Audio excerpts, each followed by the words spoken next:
everybody. Welcome back to another episode of the Dad Hat Entertainment News and Reviews podcast, where we'll discuss the world of modern entertainment media, television, video games, and movies.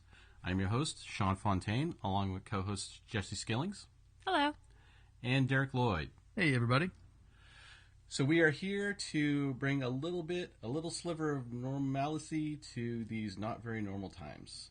Not at all. It seems like it's been forever since our last podcast, which was actually at PAX East. And I was just saying to Jessie off air that was less than a month ago. Well, just under a month ago. But it seems like forever ago. It does. Yeah, I mean, like I'm thinking back to that week when I got back from PAX East. It seems like a really long time ago for some reason, but we sure have packed a lot of exciting stuff in between those 30 days.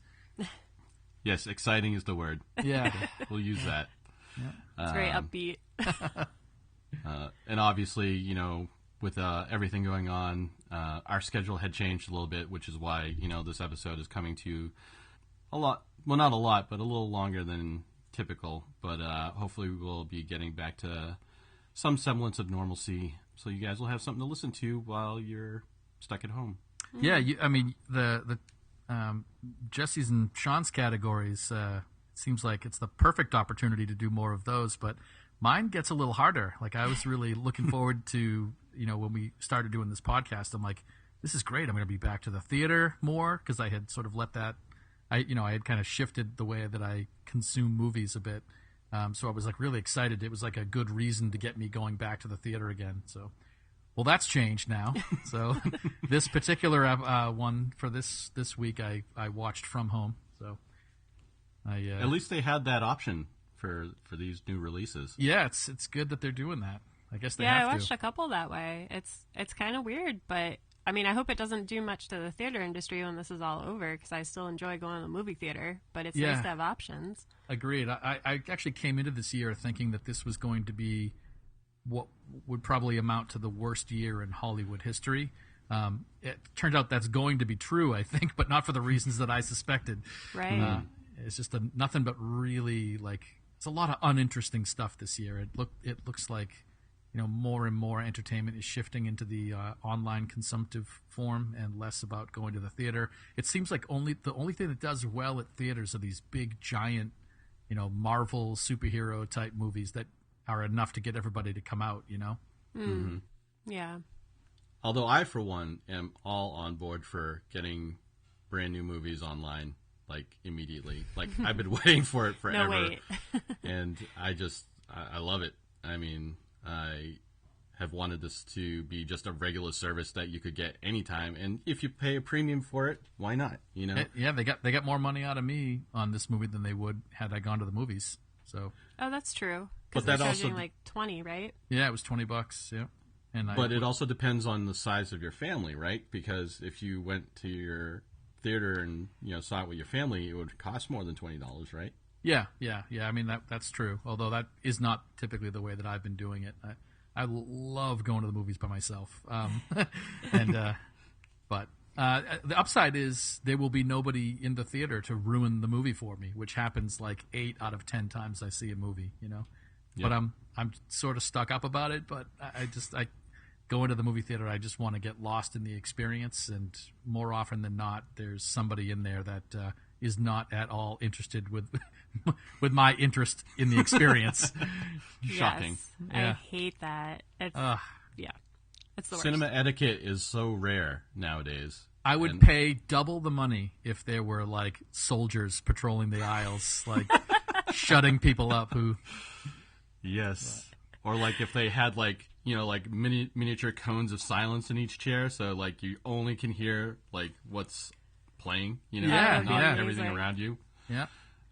Which is why I love this service. You know, like, I could just kick back on my couch and watch a brand new movie. It's great. Definitely. That's true. We rented 2 so far, or bought 2. I think you buy them, right?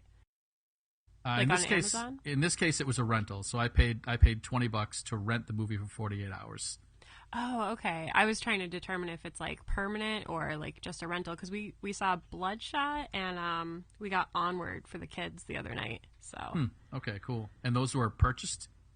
They were buy movie options. So you bought them for $20. Wow. Yeah. But maybe the other ones are rentals. That's usually the way that it is after it gets released for home video or whatever you want to call it nowadays. So once a movie, it typically does a theater run, and then there's like, now they're doing this thing where it's like early home rental, but after it's left the theater, but before it goes to video or DVD or whatever, and then it goes to DVD, and at that point you usually can then purchase it through the online methods, and that sounds like that's what you did. Yeah, it looks like all the early access are kind of like mixed in there. Like some are rent it for $20 and some are buy it for $20. So I don't know what determines. Maybe, like you said, they're a little older or something. Yep. But, and I think it depends on each production company's like policy on that too, right? Well, that's probably true. You know what else is funny that's sort of changed over the years? Like when we were younger, we used to go to Blockbuster and rent movies all the time, right? Mm-hmm. I mean, all the time. I would go multiple times a week and rent a movie. And like, you return it late sometimes or whatever. And what was it back then? You'd pay like $4 or $6, $8 or something like that. Yeah. And it's funny now, like I don't even have to leave my home, but it will be like a movie and you can rent it for, sometimes it's like $2 or even, $2 to $4, $5, maybe $6 at the most. But I'm like, I'm not gonna pay to rent a movie at home. But I'm like, that's what I did in the 80s and 90s. It's just weird how it's shifted. Now it's like you've got all these movie channels, and you're like, I'll just wait until it's for free on these channels that I'm paying monthly for or something. It's funny. Right. Just the dynamic of it is just slightly different now versus the physical media of the VHS tape. Right. Which, funny story about Blockbuster. I worked at Blockbuster for about a year, and I was one of those people that would curse at those late people who didn't rewind their video, and I had to like sit there and just rewind videos all night. Damn you! Right. Yeah. But be kind, please rewind. Right. Yep. Yes. Exactly. But those were good days. Yeah. But I do like the convenience of online rentals. Yeah, you can't beat it. All right, so this episode we're going to, obviously Derek's going to be covering one of those new release rentals, The Invisible Man, right? Mm-hmm, that's it. Cool. Jessie is going to be covering the streaming series Outlander. It's a series, right? It's not like a mini series. It's a series, multiple seasons. All right, cool. And I'll be covering the video game Children of Morta. But before we get to that, there's a couple of other news stories that I thought that were interesting that I thought we should go over and talk about. The first one is Ryan Reynolds is slated to produce and star, or not slated, it's being talked about, it's not in stone, I don't think, to produce and star in a live-action Netflix adaptation of the 80s video game, arcade game, Dragon's Lair. This one comes from slashfilms.com, and a quick blurb from the article. According to The Hollywood Reporter, so I guess they got their news from The Hollywood Reporter, Reynolds will star in and produce the Dragon's Lair movie with Roy Lee of Vertigo Entertainment and Trevor Engelson of Underground Entertainment also producing. Dan and Kevin Hageman, who have writing credits on Hotel Transylvania, the Lego Movie, and Scary Stories to Tell in the Dark, will write the script. So I know, Derek, you said you have a little anecdotal story about Dragon's Lair, so I thought you might want to jump in and tell us what you thought about this story. Yeah, and it may connect with a little bit with what you were talking about when we were having a discussion about it. That game was huge to me. Like, I loved it. It was at the Hanover Bowling Alley. Do you remember that? Yes. And I just remember going, like, I think my father was in the bowling league or my mother was in a bowling league or something, and there were certain nights I had to go with them and just be there, because they didn't have a babysitter for me or whatever.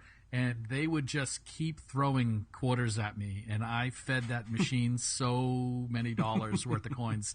And I wanted to beat that game maybe more than any other game in my life. I always wanted to beat it, get to the end. Mm-hmm. And like at the time, there was obviously no internet, so it isn't even like you could be like, I want to go watch someone play it and see how it ends. I actually didn't know how it ended. I remember there was one time there was a video game show. Do you remember that, Sean? They played Starcade. Yes. And if my memory served, I ended up seeing that, and they weren't able to complete it. The people that were actually playing it. So even in that show, I didn't get a chance to see how it ended. In the game, you're obviously playing as you're Dirk the Daring, and for those of you who don't know, what made this game so different about it at the time was it was a cartoon, and you would be shown this sort of like not three-dimensional. It would be shown like a, I don't know, what do you call that perspective, Sean, where you're just kind of always behind the guy that's... Like a third person. That's third person, yeah. Okay, so you're watching this cartoon character go into a room, and one of them, one of the opening scenes was these like ropes that were swinging over a fire pit. And you had to just time the joystick. So the rope would swing, and it would give you like a little cue, like a little flash on screen. And that meant you had to move the joystick handle or press the button to swing your sword or whatever. And any wrong timing or pressing of different things that wasn't the correct direction, your guy would die. So, for example, if it was this cutaway view, side view of the rope swinging over the fire pit, and you're supposed to kind of wait for the rope to be just where it would, be swinging in your direction, you'd click the joystick to the right, and your guy would then jump to it until he got to the next rope, and you have to click the timing for that perfectly as well. It was like a precursor to QuickTime events. Yeah, right. And, if you did anything wrong or timed it wrong, you'd die. So I would, there was this whole aspect of trying to memorize the more complicated boards, and some of them were really hard, like, The Lizard King. Yeah, the Lizard King, and riding the horse steed there, that kind of like magical horse steed. And actually, those weren't even the harder ones. Some of the boards that came later were just crazy to think that you would have to, how many times you'd have to play it before you would like unlock the puzzle of how to get through it. Well, needless to say, I never did. And eventually, like happened with all video games, they would eventually break or get moved out for new games. And over the, subsequent years, Dragon's Lair just vanished, and you couldn't find it in any arcade anywhere ever. And I was bummed, and it was like one of those things I always regretted. I never got to see how it ended. And the years went by, and then PC gaming became a thing in the 90s. Obviously, like I guess not the 90s. Like, what was it? I must have been like 96 or 97. I was walking through, it was like Egghead Software or something like that, and I look in the shelf, and there's the DVD or CD of Dragon's Lair, the game, so you could like play it at home. And I was so ecstatic. I was like, I'm basically like a grown man at this point, seeing this game on the shelf, and I'm like, yeah! And I bought it and went home, and I spent the next like 2 or 3 days just playing that game nonstop until I finally beat it. And man, it was like so stupid to admit this, but it was like cathartic. Yeah, it was cathartic. I felt like there was like this unfinished thing in my life that I never got to do, and I finally had the opportunity to do it when I could. Like some people want to go to like Niagara Falls before they die and stuff. You wanted to beat Dragon's Lair. Screw all that. I just wanted to beat Dragon's Lair. Goals. Yeah. Exactly. So this has me interested. There was also a cartoon when we were kids too. Do either of you remember that? Which one? It was like a Dirk the Daring cartoon, a Dragon's Lair cartoon on like Saturday mornings or something. Yeah, like I vaguely remember, but I think it annoyed me because the animation was different. It was bad. Yeah, it really wasn't good, and really the only connective tissue at all was Dirk the Daring, and I think Daphne was the name of the princess, right? Mm-hmm. So yeah, this could go any number of directions. I just wonder if the property isn't a little too cold now, though. Like, who the hell other than us knows about Dragon's Lair? Did you even hear about it, Jessie? Well, so I'm probably gonna like date myself, but only because of Stranger Things. So that's right. I forgot that did appear there. Yeah, and I had to ask Sean. I was like, "Wait, that was the game at the beginning of Stranger Things, right?" That's right. Okay, cool. But no, not really. Like, the art looks familiar when I've seen it in the show, but it wasn't a thing that I played. Okay. Yep. So people might actually recognize the animation of it because Don Bluth is the guy who animated that, the game, and he animated for Disney. And right. He did An American Tail, The Land Before Time, All Dogs Go to Heaven, and a whole bunch of other movies like that. It very much looks like that. Mm-hmm. So he also did the follow-up game to the arcade version was Space Ace, too. Remember that? Oh, yeah, Space Ace. That was so good, too. Yep. Oh, my God. I'll save you, Jenny. That's so good. I love those games. Yeah. Man, I want those games now. Yep. They're great. Did Space Ace come out on PC? It did, and it was actually on the same CD that I bought the Dragon. It had them both together. You had them both. Yep. Oh my god, that is cathartic. Yep. It was great. Do you still have it? Yeah, they don't play anymore though. It was an like older Windows 98. Or exactly. Windows... Yeah, it was early Mac. Yeah. Yeah. I'm sure there's some. I gotta find them. They're gonna be out there somewhere, like a port for the current PCs or something. But... There is. You know what? I do have it. Take a look on Steam. It's on Steam, I think. Oh, that would be awesome. Yeah, I'm pretty sure it's there.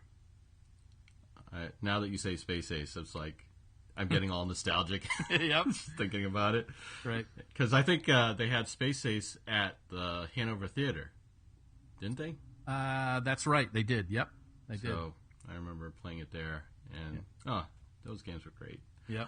I never got past... So you know how I think there's they doubled up on some of the levels, but they just changed the direction? That's correct. Yeah, it would sometimes just be flipped. It would be like a mirror image. So, and they would never they weren't always the same order too. Yeah, I think I got killed a lot in. There's a room where the green tentacles come down. Yep. I always died in there, and I always died in the freaking barrels. Is this a Dragon Slayer or Space Ace? Dragon Slayer. Dragon Slayer. Yep. The barrels was that's the when barrel rides down the water and you the gotta water. go. Yeah. Yep. So, which is probably one of the easier ones. And I was gonna say that one wasn't too hard. But damn you! The final dragon fight, that is not cool at all. And I never ever saw how it ended either. Yeah. Until I watched it on YouTube. I mean, you're talking about you almost have to memorize 40 or 50 different movements that come very quickly. It's like I'm out. Yeah, it's almost like you ever play Simon Says game, but it gets when it gets too far, when the game's not fun anymore because you have to remember 50 different sounds and there's no way you can do it. Right. The final dragon fight was very similar to that. But how did it feel when you beat it? It was awesome. I just sat there and glowed in it. Yeah. So what do you think of Ryan Reynolds as Dirk the Daring? I think he's fine. They're going to go a comedy spin on it, obviously because of the writing credits there. Yeah, I mean, there's virtually no. All he does in the game is whoa, he makes weird noises. He doesn't actually talk, so. And he's usually half scared out of his wits. Yeah. Yeah. But yeah, I mean, I like Reynolds in his current stuff, so I think that he should be a good fit for Dirk the Daring and whatever adaptation they're going to do. I don't know if it's going to be how could they do a whole series on that, though? I don't know. Yeah, I mean, the cartoon just totally diverged. It took the character and just put him into, other adventures where he was constantly chasing down Daphne or something like that. But, I mean, if it's going to be a one-shot thing that's just, meant to be this movie, I mean, if that's the case, I'd like for them to just do it the game. I'd love to see it recreated. It would be awesome. Actually, screen for screen, him doing the stuff that Dirk is actually doing in the game. Yeah, I want to see him fight the Lizard King and all that stuff. That would be pretty funny. Yeah. Although I think if they go serialized and episodic, it's probably going to be The Witcher and Deadpool mixed together. Right. That's what it's going to end up being like. Yep, that's probably right. So yeah, I'm going to keep an eye out for that one. Again, I'm going to have to get Netflix at some point so I can watch it. So our next story, which is actually sort of two stories, but it sort of melds into one story. The Mandalorian, for their season 2, have reportedly cast 2 actors for the next season. The first one that I saw was Michael Biehn from Aliens and Terminator fame. Awesome. And Rosario Dawson, who's supposedly cast as Ahsoka Tano. For those who've seen the Clone Wars, know who that is. Mm-hmm. Or Star Wars Rebels. What do you guys think of those possibilities? Good casting.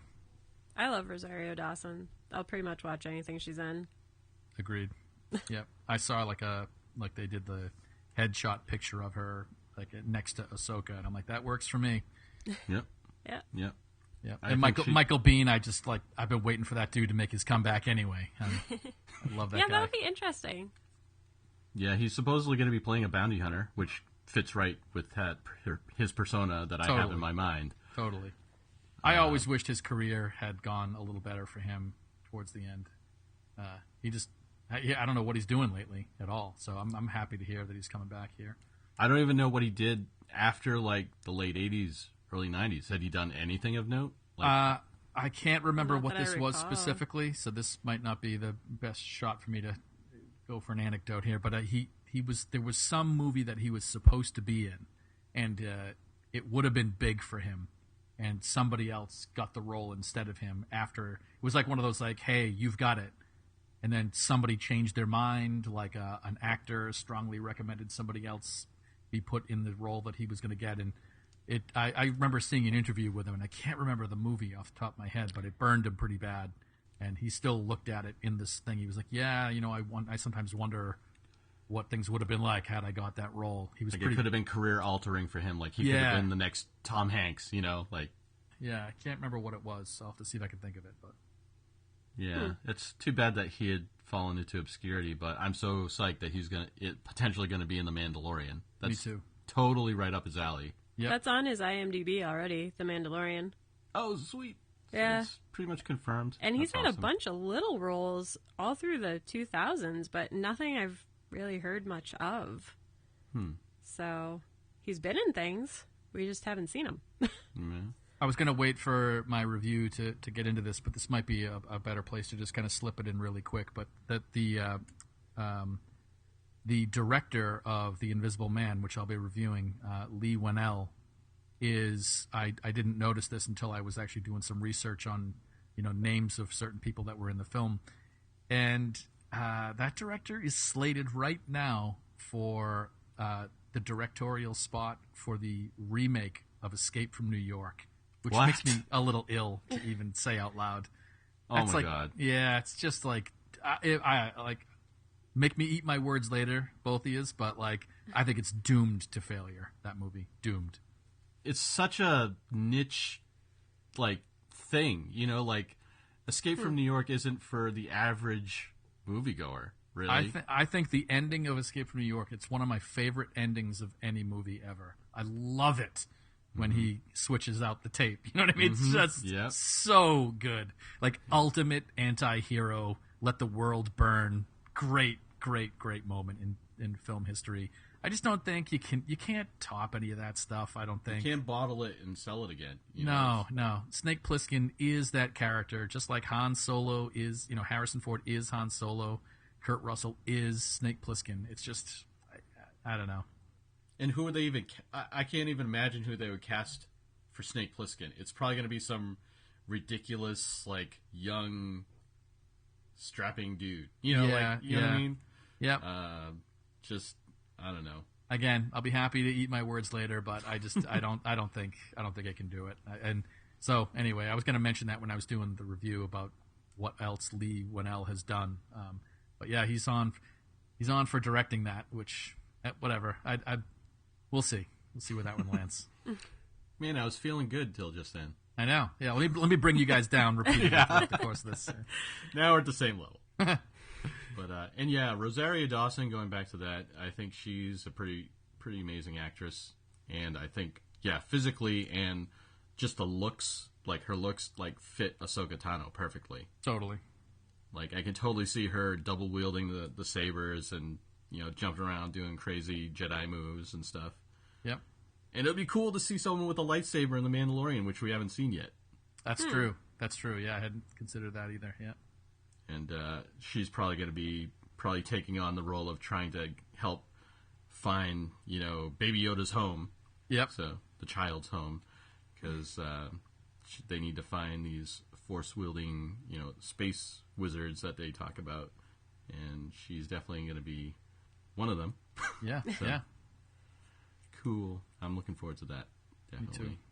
All right, so switching gears really quick, I wanted to take this opportunity to thank our current Patreon supporters. If you are inclined to help us financially, if you ever can, you can do that at patreon.com/deadhatnewsandreviews. It only takes $1 to become a Patreon, and it would help the show out immensely.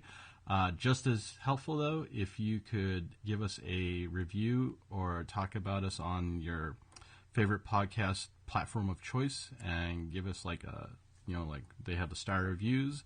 I vote for a 5-star review. That would be great. It makes us searchable, and their algorithms that they use, the more positive feedback you get, the more searchable and findable you become on these platforms. So we would greatly appreciate that if you could. Also, really quick, I would like to take this moment to talk about our podcast hosting service, Buzzsprout. Have you wanted to start your own podcast, but just weren't sure where or how to begin? Join over 100,000 podcasters like us, already using Buzzsprout to get their message out to the world. The team at Buzzsprout is passionate about helping you succeed. They supply all the tools you need to get you up and running and sharing your message to listeners on all the major podcast directories, like Apple Podcasts, Spotify, Google Podcasts, and more. You could start with some gear that you already have, like a smartphone recorder and a quiet space.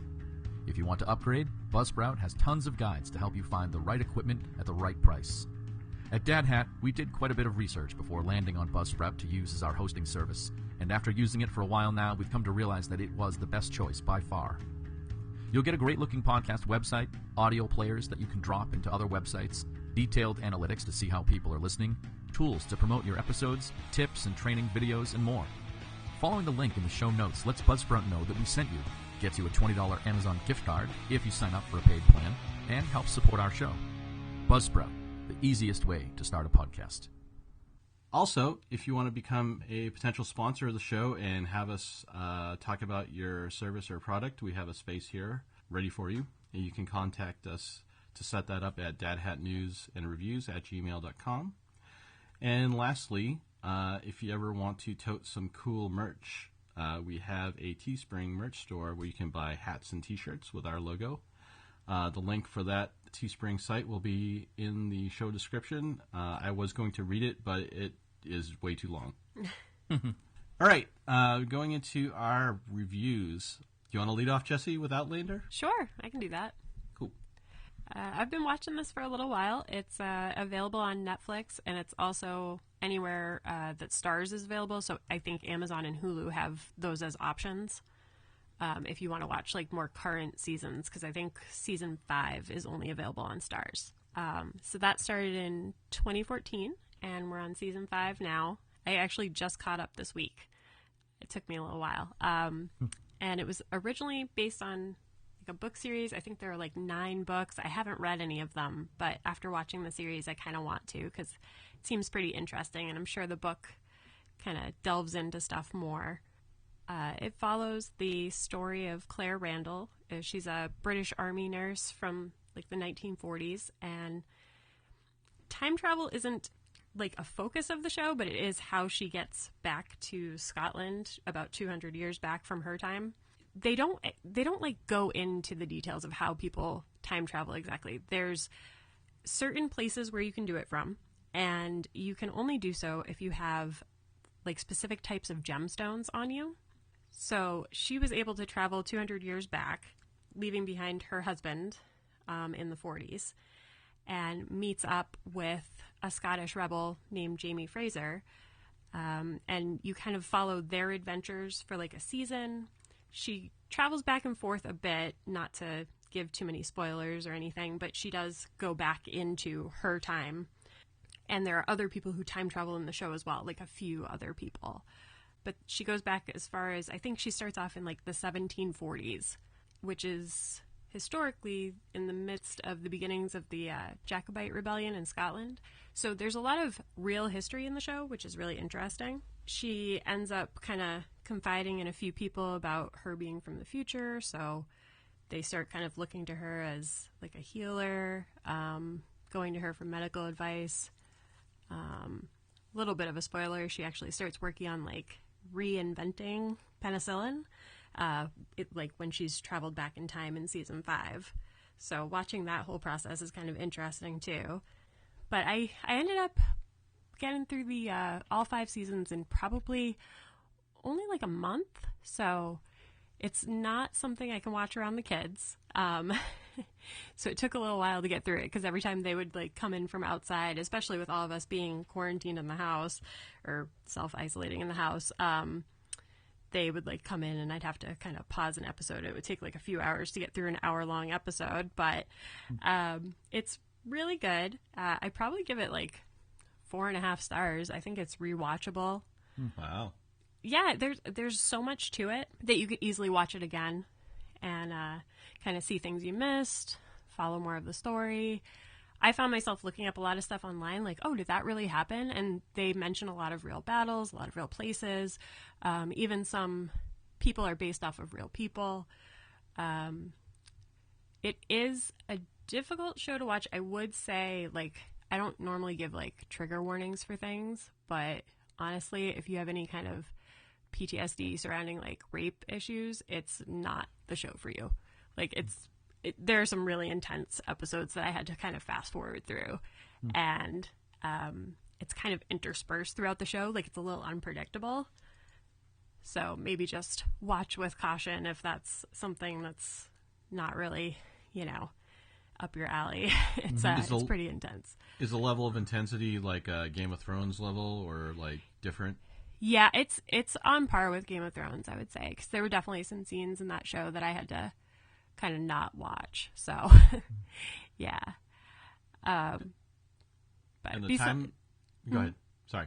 Oh, I was just gonna say. Besides that, it's really definitely worth a watch, and it's a pretty thrilling drama. Cool. So they don't really focus on the time travel per se. It's just a sort of like a function to get to the different parts of the story.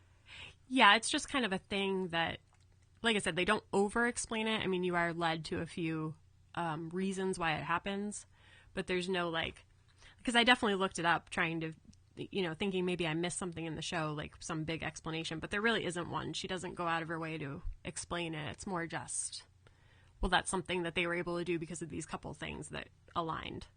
Did you ever watch that show Timeless? That was on I don't think NBC, so. where it had like the time travelers, and well, they were from current day, but they would go back in time to like the JFK assassination or a little further, but they could only go back in time as far as their lifetime. But which was interesting, and it was a good show. It's is it one of those things where there's like an overarching long story, or is it just like Quantum Leap, where like there's a different story every time she goes back in time? Oh, okay. No, it's definitely you're following her and Jamie. So, and then her and her husband from her current time too. So it's those two stories and kind of how they mix. Like, we meet some of her husband's relatives in the past, and I don't know, I don't want to give away too much, but like one of them is a pretty terrible person. So she kind of has to like face all of that in like her husband's history, and her husband has to do the same. And when she meets Jamie, there's like a whole relationship that starts there out of kind of protection at first of her being like a woman in the past who's being kind of hunted down by like the British soldiers. So she's essentially married to two people throughout the whole series, and she kind of goes back and forth in time to like deal with those situations. So it is an ever expanding story. It's not like separate to each episode. There seems to be, I wouldn't say a glut, but there's like more often than not you see one of these streaming series that has to do with time travel. Like there's this one, and then you have Man in the High Castle. You ever watch any of that? I have watched some of that. It's weird, but it's good. Yeah, I like that. I dropped off after the second or third season. I really want to pick up that one again, but it always seems like there's like these interesting stories that pertain about time travel, and they never really get too in depth in the time travel, which I want to get because I'm like a Doctor Who fan, and like, is there a TARDIS going on right around here? Yeah, like you want to understand why they're doing, but basically with Outlander, they're just like, oh, you have a special gemstone, and there are some stone circles that you can travel through. So good luck. Yeah, it's the exposition potato, basically. Yeah, I kind of dig when they do time travel stories when the story is actually interesting. So this sounds cool. Yeah, I'm much more interested in the history, honestly. Like, I don't even care how she got back there or why. It's just so interesting to watch, like, everything that was going on back then. They eventually end up in the Americas for part of it. It's just really good. It's a good story. Cool. So you definitely enjoyed it? I did. Well, then that is different from my experience with Children of Morta. Children of Morta is a top-down roguelike action RPG dungeon crawler. It was released in September of last year by developer Dead Mage. It's available on PS4, Nintendo Switch, Xbox One, PC, and Mac. And I've been playing it on my Xbox One S through the Game Pass again. So the story for the game is set in a fantasy world where you play as members of the Bergson family, who have been tasked through the generations to protect the caverns of Mount Morta, located below their ancestral home. The caverns are the home of their world's gods, but it has been intruded upon by a menacing evil entity known as the Corruption. Each member of the Bergson's family, skilled in various forms of combat and magic, must venture into the labyrinth of caverns below to cleanse the sacred mountain of the Corruption. In order to do this, though, they must battle all manners of creatures that have either been created or taken over by the seeping evil until they reach the heart of this evil to vanquish it once and for all.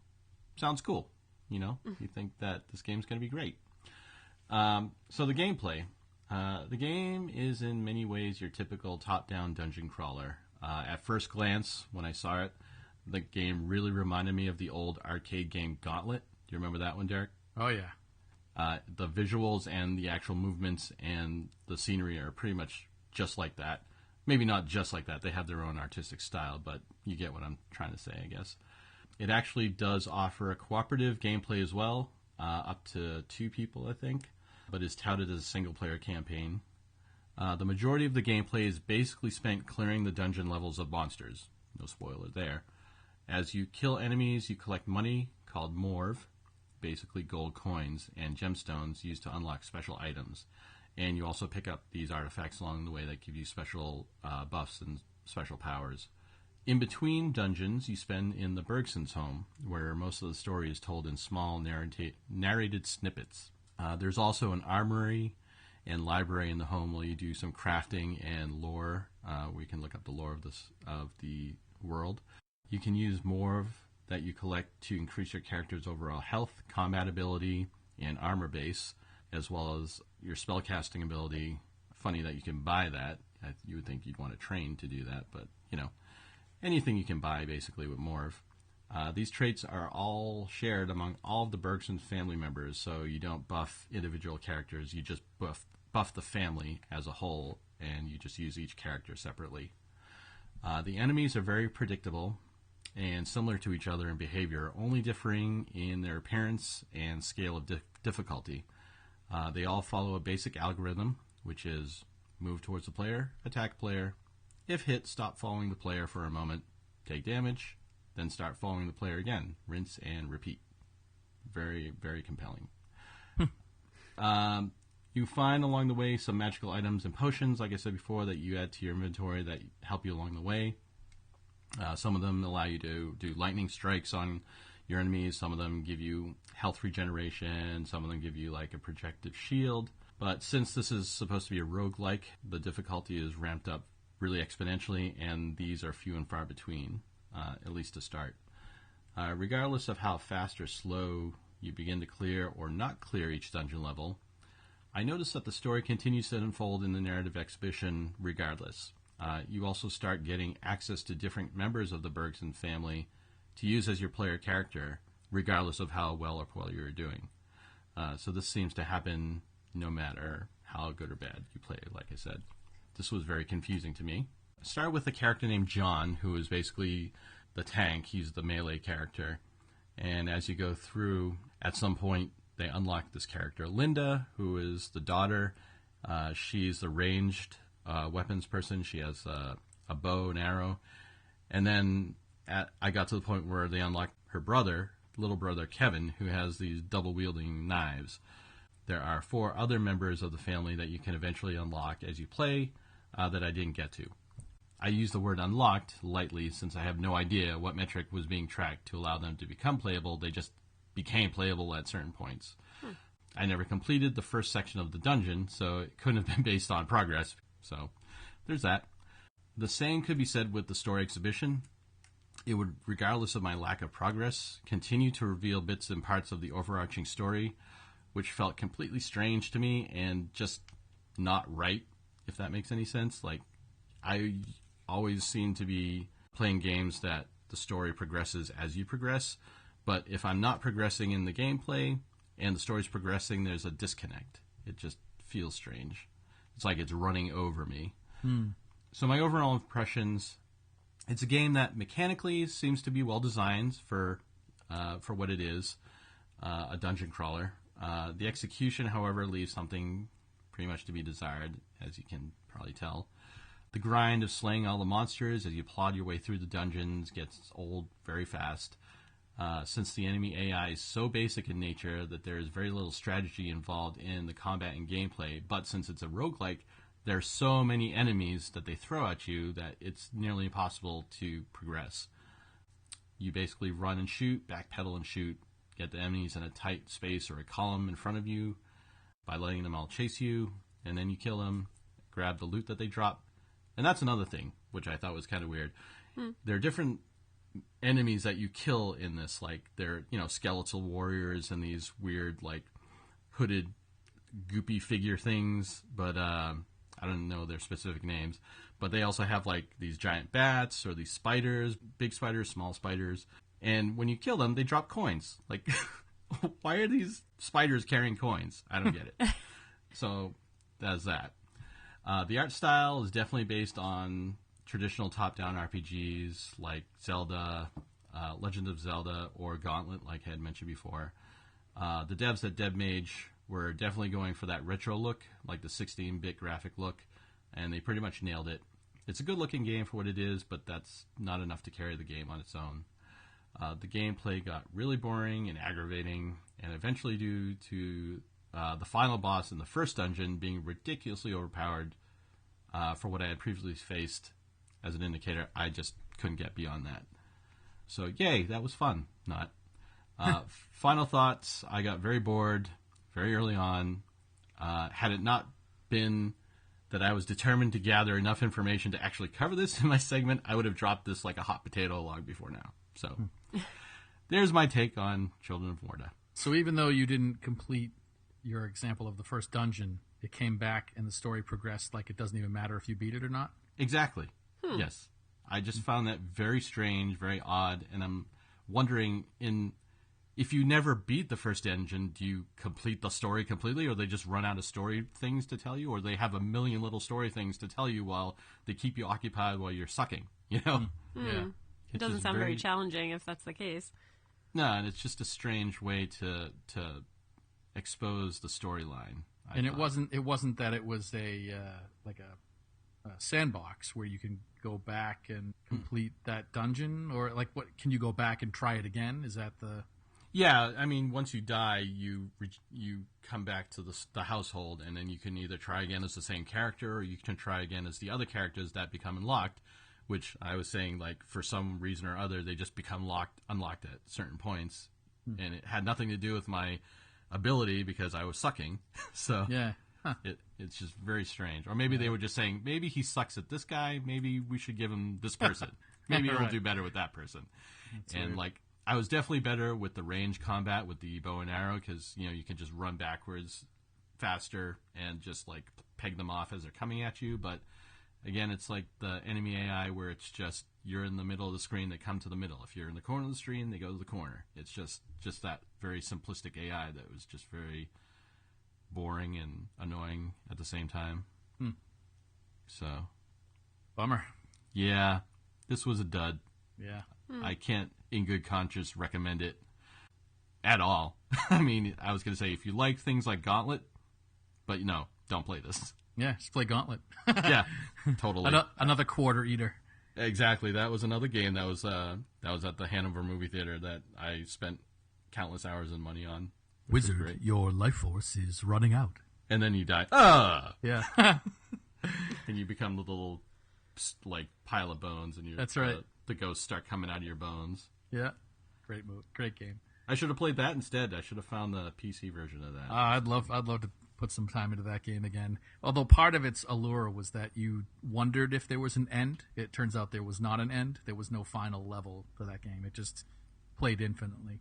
So I wonder if that was the big thing now is procedurally generated levels where the computer has an algorithm that creates levels that aren't the same. I wonder if back then they had an algorithm that created the dungeons, or if they were just the same. I don't know. I think they were the same though, right? So like the fifth board was always the fifth board. It's just that there was like supposedly an infinite number of them, right? Or it got to the point where it was so hard you just couldn't hope to win, right? Right. Something like that. But yeah, I would definitely play that game over this one any day of the week. Cool. Not cool. Yeah. But anyway, I digress. Hopefully, switching from not cool to cool, let's go into your story.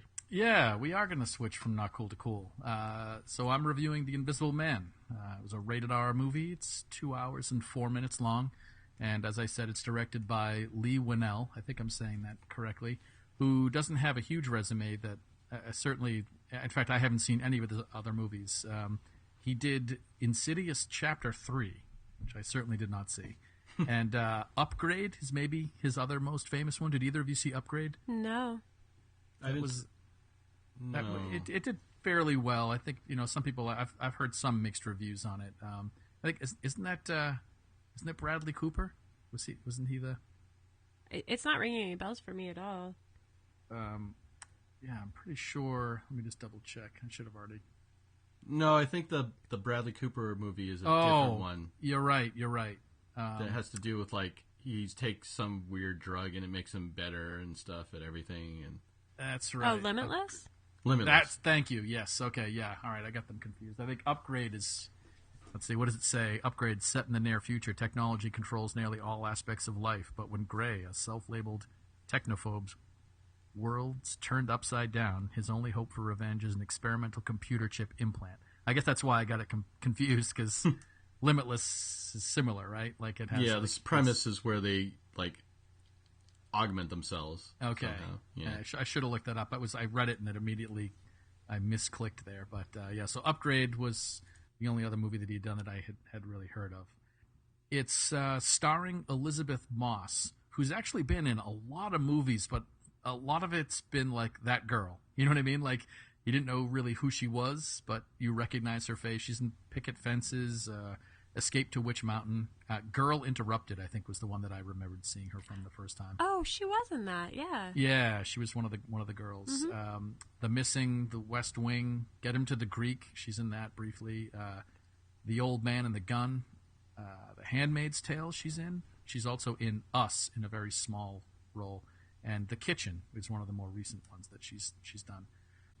It also stars Aldous Hodge, who was really cool in this movie. In this, one of the most jacked movie stars I've seen in a long time. There's one like really gratuitous scene where he's kind of, when you guys are watching the movie in the future, he's like leaning in with his arms like on a table, and I'm like, okay, the director is just like, let's show this guy's triceps. They're like bulging out of his arms. Anyway, he's been in a lot of stuff, but nothing really as a lead that I remembered. I think he did a lot of TV that he was a lead, but films, he did Underground. He apparently had a small role in Die Hard with a Vengeance. He did some voice work in Grand Theft Auto San Andreas, and he's in at least one episode of The Walking Dead. Straight Outta Compton, Hidden Figures, and Clemency. And then the other actors were more from television: Harriet Dyer, Storm Reed, and Oliver Jackson Cohen. But anyway, in the midst of a global pandemic, perhaps the last thing that you want to do is add feelings of stress or tension to your evening. But that's exactly what I chose to do with the latest horror movie thriller remake to hit the theaters, or as we discussed, not really hit theaters, but I rented it at home for $19.99 and watched it in my home theater. Elizabeth Moss plays Cecilia, a woman who, when we meet her, is carefully attempting to escape from the clutches of Adrian Griffin, her abusive boyfriend, who appears to be some sort of like wealthy scientist that lives in this big modern-looking mansion. The huge home seems to serve a dual purpose, both as his laboratory for he's like a scientist that studies optical. He's like an optic studies scientist. So it serves as his laboratory and also as a prison for his girlfriend. And the opening minutes of the film take us through her attempts to escape from his clutches, even though we haven't yet witnessed any of their past. So we're simply watching her in the very opening scenes react with this like tremendous fear as she is like setting her plan in motion to escape from Adrian. All of that sort of unfolds without us having like any, quote unquote proof of what may or may not have transpired to drive her to such circumstances. And that wasn't lost on me. I think that that's done intentionally. A lot of the stuff that's come up recently politically over the past few years where, can we or can we not trust the perspective of the person that's making the accusations?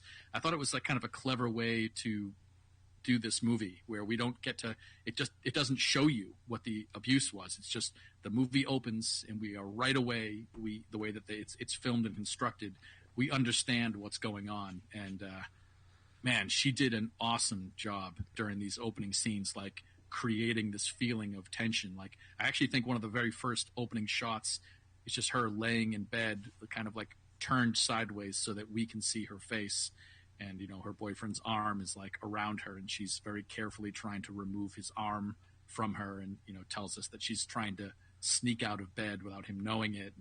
But there was something about the way that she acted in that scene that I thought was extraordinary, like kind of like a tenseness to her breath. It was really good. Pay attention to that for any of you when you see it. I thought it was exceptionally well done. So that strategy I was talking about, and not letting us see the past abuse that happened, it served the movie really well, because before long we'll find ourselves, the viewers, beginning to sort of question whether or not we can trust Cecilia's narrative. So once she does actually get herself into a place of refuge, she learns a startling discovery, and I don't think I'm being too spoilery here because it's all in the trailer for the movie. She discovers that her abusive ex is dead. He apparently commits suicide after she flees his home. And what's more, she soon learns from Adrian's brother, who's a lawyer and the executor of his will, that he has left her a generous amount of his wealth.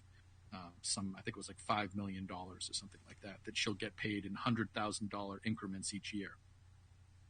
So she obviously feels a huge weight off her shoulders that she doesn't need to like walk around in constant fear of this ex-boyfriend suddenly reappearing in her life. But she's also stunned and a little disbelieving about how such a cold and calculating narcissist could take their own life under the circumstances. But this is where the movie takes its first big turn. So like strange and unexplainable occurrences start to happen to Cecilia, which, by the way, I thought this was kind of cool, a little piece of trivia. I guess the name Cecilia is some sort of, it sounds strange to me that this would be selected as a name, but I guess it means, in some way, it means blind, which I thought was really cool. I didn't sort of take the next step to research that, but maybe somebody else can take a look and see. But she begins to occasionally sense at this point that Adrian is somehow present, like in the room with her. Obviously, like you can't do smell in movies, but everybody has a smell, right? And especially if you're with somebody for a long period of time, you might get the sense that they've come near you. If somebody walks up behind you, you may just kind of smell them. And I don't mean like in a disgusting way, but like just the sense that there's somebody around you. So there's a few scenes where you get the feeling that she's experiencing that, like, man, it feels like he's in this room right now. And she experiences these unexplainable sabotages made against her with no apparent discernible cause. Like, for example, she goes on a job interview. She's like some kind of an architect or an artist, and she goes to open up her briefcase to show this person that's going to employ her drawings, and they're missing. And she knows that she put them in there. So she's like, what's going on here? And these occurrences begin to escalate, and that's when it sort of veers a little bit from thriller into like more horror or terror, which was really cool. I think in the end, I still consider this movie to be a thriller more than I consider it horror, but it definitely walks that line because there's this like feeling of a supernatural element going on. So To discuss what follows from that point onward in too much detail, I think would betray the movie's really cool surprises, so I don't want to do that. The first 2 acts of the movie are by far the strongest. I found a few aspects of the third and final act to be a little contrived, maybe, or I don't know, at least somewhat divergent from what we'd expect of certain characters and how they acted previously in the movie. But overall, it doesn't really serve to ruin what came before it. Even though maybe it doesn't fully hold up to the promise of how it started. I definitely had a few problems with how some of the details resolve, mostly related to things like the passage of time. How did this or that character have enough time to accomplish that particular task? You know what I mean? How movies do that sometimes. You're like, I don't know. Just didn't make sense. Right. Like, I'm not sure that person had the like time. They're shoehorning it just for movie sake. Right. Like what you're presented with sort of has a thing happen, and you're like, okay, how's that going on? And then they show you how it happened, but you're like, I don't know if there was enough time for that to really play out that way. So there's a few things like that in the end. Just didn't totally add up for me. But when all is said and done, Invisible Man is totally worth your time. Assuming you can deal with an extra dosage of anxiety sprinkled into your soup bowl of pandemic turmoil. Oh boy! But I think I land this one at 3.5 out of 5 stars. I don't want to talk about it too much more because really this is one of those movies where the surprises are important to the success of how you will enjoy it. And yes, super solid movie for sure. Thriller. Sounds good. The guys want to see it. I'm curious about it. Definitely worth checking out. It all that stuff about her trying to escape the boyfriend. Like you, I'm not big on trigger warnings and stuff like that. But I do think that someone that had to ever deal with might have a little trouble with it. Yeah. I mean, is it watchable? You think? Like, yeah, you actually can you won't get through it. Yeah. In fact, I think if it's the witnessing of that abuse that bothers you, this won't bother you. It's really all just implied. You know what I mean? Like, gotcha. You have this understanding that she's come from this situation. She describes it in a particular way, but Moss does such a great job of acting that like you really feel that like. I don't know. She really the intensity totally carried this movie. I think she's in every single scene. I think. Okay. And that's hard to do. I mean, she's the whole movie. 100% this movie's success. Absolutely, it's her that made it work. So very, very, very good acting. Well, I really liked her in West Wing, so I'm interested. Cool. Yeah, I haven't seen that. So this is a Universal movie, right? Yeah, in fact, I guess this was originally going to be part of that Dark Universe. Yeah, I was about to mention that, where they were trying to build, the whole Marvel Universe, but with, the classic movie monsters. Is this, did they have Dark Universe toted in the beginning credits, or is it a total departure from that thinking? I think they've departed from it. I think that they realized that they failed in that whole thing, which is really too bad. It should have worked. But I think that the movies that they kicked off that with were just totally subpar, right? Like The Mummy yeah. and what was the other one? Dracula Untold or something like that. Yeah. They were just both. Oh, that was part of that? Yeah, I think so. Yeah. Oh.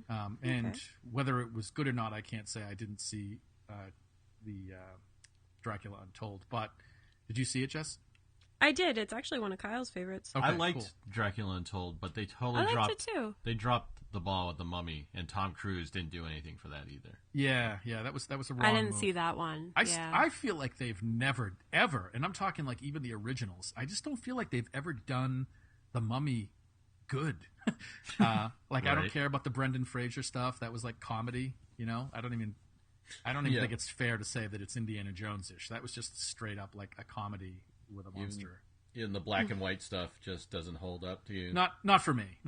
I appreciate all of those classics for what they are, but there's a lot. What I'm getting at, I think there's a lot of room to remake that properly, and the success doesn't hinge on the special effects. They get so lost in how can we represent this thing and have these big flashy special effects.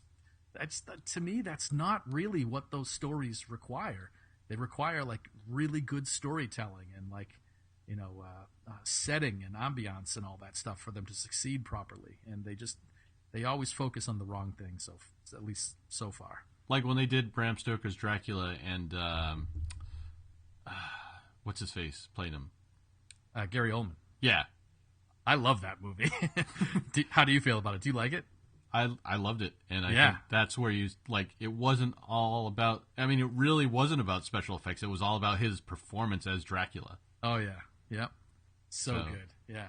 But that's what they lose it with this whole Dark Universe thing. They just I actually think that Gary Oldman, man, like that dude just went for it. Like the scene where he's like damning God. That scene where he's like, it's just so incredible. Like. I love Gary Oldman. And when he's laughing with the baby scene. It's so good, man. It's so good. He's never bad in anything. Never. No. And I think my favorite Gary Oldman performance of all time has got to be Drexel from True Romance. That's the most off-casting success I think I've ever seen. I mean, hey Gary Oldman, we want you to play a dreadlock sporting pimp that talks like he's like black gangster or something like that, and you're a drug dealing pimp. It's just you never would see that as Gary Oldman. One of your eyes is going to be dead gray because it's been stabbed or something like that. And it's just. I really liked him in Harry Potter. So yeah. He's that's good one of my too. favorites with him. Yeah, I think one of my favorites was him as the cop in The Professional. Oh yeah. Oh yeah. Another over the top performance that I don't care. Who should we send? Everybody, everyone. Yeah. It was so good. But so getting back to the Invisible Man, this is not part of a pantheon of monster movies, right? I believe it's been removed from that. I think originally it was going to star Johnny Depp as the titular character. And it was going to be something like, I think that was like Ed Solomon or something like that, writing a screenplay. But Ed Solomon is the writer of that screenplay. But changes were made to the Dark Universe, and they decided to focus more on individual storytelling than any attempts to put them all together into a shared universe. Did they do it right? Yeah. I mean, it is. It's great. This is a great way to sort of retell that old classic story. I mean, the original one, if I remember correctly, it's really his story, right? I did see it, but it was ages ago, so I'm sorry if I'm going off here. But he was the main character, is the person who's turned invisible, right? Yeah, and I think it was an accident, right? Yeah, and it also made him go a little mad, right? And he started to do crazy things. But this is not that. I mean, now it's a woman who's dealing with somebody whom she believes has. It's almost like the Invisible Man. It almost collides with a ghost story, right? Like she believes that this person is dead, and she's starting to experience these things that makes her feel like she's being haunted. But she does come from having some knowledge about the fact that he was an optic scientist. So it doesn't take her too long to sort of put together that he's alive and present but invisible. But like I said, where the genius of the movie is that we're made to doubt her narrative. And I'd go too far into spoiler territory if I did that. But I thought that was one of the movie's awesome tricks that really make it work. Can we trust that the scene, as we just witnessed it, happened that way? It's really, really good stuff. Nice. Yeah, and see, that makes me want to ask you questions about it, but I feel like you'd probably have to spoil something. Yeah, because to me, why would you doubt it if this guy is, stalking her? Which makes me want to watch it more and figure out what you mean. Yeah, that's why I don't want to say anymore, because you'll but know. I probably won't be able to sleep at night, so there's that. Yeah, it was pretty intense. The movies, like I said, the third act, it got a little bit more into thriller than I don't know. It lost its hold on my tension, and that has a lot to do with the confidence being displayed by certain characters at that point. It's more I shifted gears from wondering whether or not this person I don't know. I'm trying to avoid spoilers. Can you tell I'm tap dancing Yes. around landmines You sound here? like you're struggling. Yeah. So I'm going to shut up. I think it's very. I very did good. look up the Cecilia name Yeah, is that accurate? origins. Yeah, so it's lost a little bit of meaning over time because it does mean blind to one's own beauty, and then it evolved into blind. And it's been kind of taken over by like Catholicism because of a saint and stuff like that. So yeah, I mean that sounds accurate. Very Clever. cool. I love that stuff. I love like little touches like that. Small attention to detail. Yeah, just little things that you look back on later and you're like, that's pretty cool. Sweet. Yep. So definitely worth the price to rent it, huh? I highly recommend it. Yeah, I mean, if not $20, it's a movie that you'll want to check out when it does ultimately release. For purchase. Yeah, but if you're looking for a good movie now and you can't get out to the theater and you got the whole family sitting around, it's a good pick for sure. Nice. Well, now I'm gonna have to let the guys rent it. Yeah. And then watch something happy after. Maybe West Wing. Yeah, there you Bunches go. and bunches of West Wing. Right. I'm going to have to have my wife listen to this podcast so I can justify the $20 spending on a rental. So, Right. Because now I want to see it. Yeah. So, Good. sounds good. All right, cool. So yeah, that was definitely better than Children of Morta, as far as I can tell. So anyway, I think we'll wrap up here. Any final thoughts or anything you guys want to plug or promote or talk about? There's nothing going on for me right now besides being back to homeschooling that I did for years. So Yeah. that's where I'm at. I am utterly failing in every possible way in anything related to the homeschooling of my child. It mostly is unless playing video games all day is some form of homeschooling. That's totally part of the course. Yes. I'll vote for that. And the only thing that I'll promote is that maybe someday Battleground Games and Hobbies will be open again. That's the best I can do. You will hope So you for know the what best. you do is you tell him that part of his homeschooling is that he has to learn board games with you. Yeah, right? Somebody to play board games with me at home. I'm a game store owner, and nobody that lives in my home will play games with me. The irony. Yeah. Oh boy. I guess I'll just mention really quick that if anyone wants something to do that's free, I have my free-to-play video game demo for Future Tech Space Combat Academy available on Steam. And if anyone wants to play that, I'll put the link in the show description. Sweet. Yay. Cool. All right, so that was our apocalyptic episode. Please like, follow, and subscribe to all of our socials. And please rate and review our podcast. We would definitely appreciate it. And on that note, I think it is time to say goodbye. Or goodbye. I'll save you, Jenny. Ooh,